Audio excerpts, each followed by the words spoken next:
আমরা চাই সুষ্ঠু সুন্দর নির্বাচন হোক, দেশটা সুন্দর চলুক, ভালো চলুক, আমরা যাতে ভালো থাকি, জাতির মানুষ ভালো থাকে, এটাই আমরা আশা করি। পরিবর্তন বলতে গেলে আমাদের যে নেত্রী ছিল উনি দেখেছি অনেক কাজকর্ম করেছে, কিন্তু এখন তো কোনো কিছুই হচ্ছে না, আমরা আরও কষ্ট করছি অযথায়।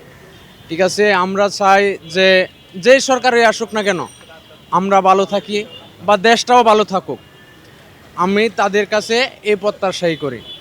আমাদের পছন্দের দল বলতে গেলে 10 জন যাকে ভালোবাসে আমরাও তাকিয়ে দেব। এখন আমার একা কথা তো আর কোনো কিছু হবে না, দেশটা আপনারা বুঝেন যে কাকে চাই না চাই, তো আমরা সেভাবেই যাব। 10 জন যেদিকে যাই আমরাও সেদিকেই যাব।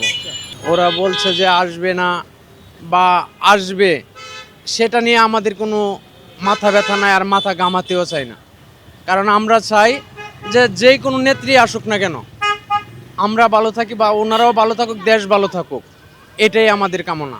আমরা বেশি কিছু চাই না, আমরা চাই যে আমরা একটু সাধারণভাবে চলাফেরা করতে পারি, যত দেশের মধ্যে কোনো কিছুর অভাব অনটন তারা কিছু দূর করতে পারে বা আমাদের দিকে তাকায়, এটাই আশা করি। না, আমরা তো দেখতে পাচ্ছি না, আমরা তো আরো কষ্ট করতেছি।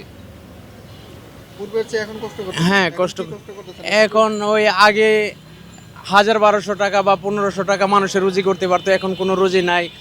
দিন দিন তো জিনিসের দাম বাড়তেই আছে, কোনো কিছু তো কমতি নাই। এখন বাড়া কম আর বেশি সেটা বিষয় না, বিষয় হচ্ছে যে আমাদের পণ্য, যে চাউল ডাউল তেল এগুলা, এখন আমরা 10 টাকা কামাই করলে মনে করেন এখন আমরা ধরেন এটা দিয়ে আমাদের হয় না। কেন হয় না? তাদের পণ্যর দাম বেশি। যে কোনো পণ্য কিনতে গেলে আমরা মনে করেন স্বাভাবিকভাবে মনে করেন চলাফেরা করতে পারতেছি না। সরকারের কাছে আমরা এই প্রত্যাশা করি যে ওনারা আমরা যারা সাধারণ মানুষ আছি তাদের দিকে যেন একটু দৃষ্টি আকর্ষণ করে ওরা মনে করেন সর্বদিক থেকে ওরা সবার দিক থেকে মনে করেন যে খেয়াল খবর রাখে, বা আমরা যেন একটু সুন্দরভাবে জীবনযাপন করতে পারি, সেটাই আমাদের ওনাদের কাছে প্রত্যাশা। এখন যেই দলে যাক না কেন, না না সেটা আমরা বুঝি না। পেয়ার পদ্ধতি বুঝেন না? না না না।